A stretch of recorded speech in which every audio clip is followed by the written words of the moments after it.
أما بعد فأعوذ بالله من الشيطان الرجيم بسم الله الرحمن الرحيم قال الله تبارك وتعالى في القرآن المجيد يا أيها الذين آمنوا إذا نودي للصلاة من يوم الجمعة فاسعوا إلى ذكر الله وذروا البيع صدق الله مولانا العظيم وصدق رسوله النبي الكريم الأمين ونحن على ذلك لمن الشاهدين والشاكرين ببركته إن الله وملائكته يصلون على النبي يا أيها الذين آمنوا صلوا عليه وسلموا تسليما مل کر پڑھ لیجیے الصلاۃ والسلام علیک یا رسول اللہ وعلى آلك وأصحابك يا حبيب الله الصلاة والسلام عليك يا نبي الله وعلى آلك وأصحابك يا نور الله. نبی پاک صاحب لولاد سیاح افلاک حضور رحمت للعالمین سید المرسلین خاتم النبیین صلی اللہ تعالی علیہ وسلم کی ذات اقدس پر درود و سلام پڑھنے کے بے شمار فضائل اور برکات ہیں. حصول برکت اور نزول رحمت کے لیے درود پاک کی ایک فضیلت سنتے ہیں. نبی پاک صلی اللہ علیہ وسلم نے ارشاد فرمایا کہ تمام دنوں کا درود فرشتے میری بارگاہ میں پہنچاتے ہیں، اور جمعہ کا دن ایسا ہے کہ اس دن جو بھی بندہ مجھ پر درود پڑھے گا میں بذات خود اس کا درود سنتا ہوں. تو یہ ہے جمعے کے دن درود پاک پڑھنے کی فضیلت. اور ویسے بھی جمعہ کا دن یہ کوئی عام دن نہیں ہے، اسے اللہ تبارک و تعالی نے دوسرے دنوں پر بڑی فضیلت دی ہے. ہم لوگ اس دن کو عام دنوں کی طرح یا چھٹی کا دن سمجھ کے گزار دیتے ہیں، حالانکہ شریعت اسلامیہ کی روشنی میں، اسلام کی روشنی میں ہم اگر دیکھیں تو اس دن کو تمام دنوں کا سردار کہا گیا. سیدنا آدم علیہ السلام کو اسی دن پیدا کیا گیا، اسی دن آپ دنیا میں تشریف لائے، اسی دن آپ کی وفات ہوئی، اور اسی دن قیامت آئے گی. اور جمعہ کے دن کی فضیلت کیا ہے کہ جو شخص جمعہ کے دن فوت ہوگا وہ قیامت کے دن شہید کا مرتبہ پا کر اٹھے گا. یہ جمعہ کا دن کوئی عام دن نہیں، یہ ایسا دن ہے کہ اس دن میں جہنم کی آگ سلگائی نہیں جاتی، اور جمعہ کے دن دوزخ کے دروازے نہیں کھولے جاتے. تو یہ ایسا عظمت والا، برکت والا اور شانوں والا دن ہے. اور اس کی شان و عظمت اللہ تبارک و تعالیٰ کی ہاں کتنی ہے کہ دیکھیں ہفتے میں دن 7 ہیں. کسی دن کے بارے میں اللہ تبارک و تعالیٰ نے اتنے فضائل نہیں بیان کیے، اور نہ ہی کسی دن کے بارے میں اللہ تبارک و تعالیٰ نے کچھ فرمایا، اور نہ ہی کسی دن کی شان و عظمت میں کوئی سورت نازل فرمائی. لیکن جمعہ کا دن ایسا دن ہے کہ اللہ تبارک و تعالیٰ نے اس دن کی شان و عظمت میں ایک پوری سورت نازل فرما دی، جو کہ قرآن پاک کے 27 پارے میں موجود ہے. تو دیکھیے کہ اللہ تبارک و تعالیٰ نے اس دن کو کتنی شان و عظمت دی ہے. اور جمعہ کے دن یہ جو مسلمانوں کا اکٹھے ہو کر جمعہ کا خطبہ سننا، بیان سننا، اس میں بھی بے شمار حکمتیں ہیں. اور اللہ تبارک و تعالیٰ ایسے لوگوں سے راضی ہوتا ہے اور ہدایت عطا فرماتا ہے. سنیے اللہ تبارک و تعالیٰ کا فرمان قرآن پاک میں. اللہ تبارک و تعالیٰ ارشاد فرماتا ہے الذین یستمعون القول، کہ وہ لوگ جو بات کو توجہ سے سنتے ہیں. اب صرف سننا نہیں فرمایا، یعنی جمعہ کا خطبہ یہ جمعہ کے خطبے کے بارے میں ہے. یعنی وہ لوگ جو بات کو، بیان کو، خطبے کو توجہ سے سنتے ہیں فَيَتَّبِعُونَ أَحْسَنَهُ، اور توجہ سے سن کے جو اس میں اچھی بات ہو اس پر عمل کرتے ہیں، اس اچھی بات کی پیروی کرتے ہیں۔ فرمایا کہ اولئک الذین ھداھم اللہ، یہی وہ لوگ ہیں کہ جو اللہ کی طرف سے ہدایت پر ہیں۔ وَأُولَئِکَ هُمْ أُولُو الْأَلْبَابِ، اور یہی عقل مند لوگ ہیں۔ تو دیکھیے کہ اس آیت مبارکہ میں اللہ تبارک و تعالیٰ نے ان لوگوں کے بارے میں کہ جو جمعہ کا خطبہ، جمعہ کا بیان توجہ سے سنتے ہیں، اور صرف سنتے نہیں بلکہ جو کچھ سنا سن کر اس پر عمل کی بھی نیت کرتے ہیں، اس پر عمل کی بھی کوشش کرتے ہیں، فرمایا کہ یہی لوگ اللہ کی طرف سے ہدایت پر ہیں اور یہی لوگ عقل والے ہیں۔ تو دیکھیے کہ جمعہ کا خطبہ، جمعہ کا بیان سننا، ان کی بھی اللہ تبارک و تعالیٰ نے شان و عظمت کو قرآن پاک میں بیان فرمایا۔ مگر افسوس کہ ہم لوگ یا ہمارے معاشرے میں اب یہ روٹین بن چکی ہے کہ جب جمعہ کا بیان شروع ہوتا ہے تو ہم گھر سے جمعہ کی تیاری شروع کرتے ہیں۔ الا ماشاءاللہ کچھ لوگ جلدی آتے ہیں، اللہ تبارک و تعالیٰ ان کو جزا عطا فرمائے، اس راستے پر ہمیشہ قائم رکھے۔ مگر اکثر لوگ جب ادھر سے بیان شروع ہوا، اب جمعہ کی تیاری شروع ہوئی، جب اذان ہوئی جلدی جلدی کپڑے پہنے، بٹن بھی نہیں بند کیے، دوڑتے ہوئے آگے جناب سنتیں شروع کر دی۔ یہ روٹین بن چکی ہے۔ تو دیکھیے کہ اللہ تبارک و تعالیٰ کا فرمان کس طرح اشارہ کر رہا ہے کہ اللہ تبارک و تعالیٰ نے فرمایا کہ جمعہ کا خطبہ بیان توجہ سے سننے والے، پھر اس پر عمل کرنے والے، تو معلوم ہوا کہ جلدی آئیں گے تب بیان سن سکیں گے نا۔ جو شخص آئے ہی اس وقت کے جب جماعت کھڑی ہوگی اس وقت وہ کیا بیان سنے گا؟ تو جمعہ کا بیان، جمعہ کا خطبہ رکھنے میں بھی اللہ تبارک و تعالیٰ نے بے شمار حکمتیں رکھی ہیں تاکہ لوگ جمع ہوں، دین کے مسائل، دین کے احکامات کو، دین کی باتوں کو سنیں، دین کی باتوں کو سیکھیں، ان پر عمل کی کوشش کریں۔ اس لیے اللہ تبارک و تعالیٰ نے مسلمانوں کے لیے جمعہ کا دن رکھا ہے۔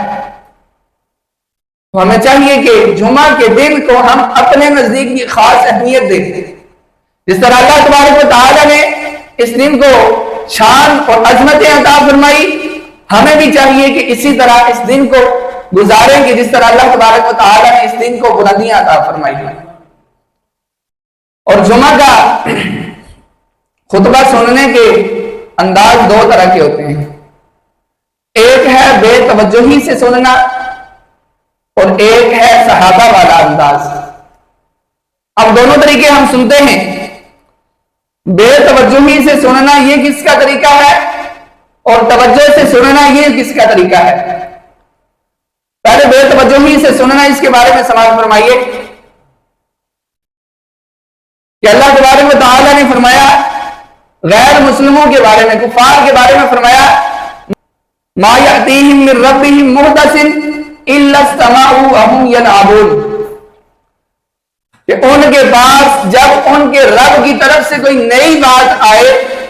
تو وہ ایسے سنتے ہیں جیسے وہ کھیل رہے ہوں، تو وہ اس بات کو سنتے ہیں کھیلنے کی حالت میں۔ تو گویا کہ بے توجہی سے بیان سننا، بے توجہی سے حضور علیہ السلام کے فرامین کو سننا، بے توجہی سے اللہ تبارک و تعالیٰ کے کلام پاک کو سننا، یہ غیر مسلموں کا طریقہ ہے۔ اور صحابہ کا کیا انداز تھا یہ بھی سنیے، اور اس پر ہمیں عمل بھی کرنا چاہیے۔ سنیے صحابہ کس انداز سے نبی پاک علیہ السلام کا خطبہ سنا کرتے تھے۔ روایات میں آتا ہے کہ جب نبی پاک صلی اللہ تعالی علیہ وسلم خطبہ دیتے، آپ صحابہ کے سامنے بیان فرما رہے ہوتے تو صحابہ ایسے بیٹھے ہوتے تھے گویا کہ ان کے سروں پر پرندے بیٹھے ہیں۔ یہ انداز تھا صحابہ کا خطبہ سننے کا۔ پرندہ وہاں پر بیٹھتا ہے جہاں پر ذرا بھی حرکت نہ ہو، تھوڑی سی بھی حرکت ہو تو پرندہ اڑ جاتا ہے۔ تو گویا کہ صحابہ حضور علیہ السلام کے فرامین کو اتنی توجہ سے سنتے تھے کہ آپ ذرا سی حرکت بھی نہیں کرتے تھے اور اپنی پوری توجہ کو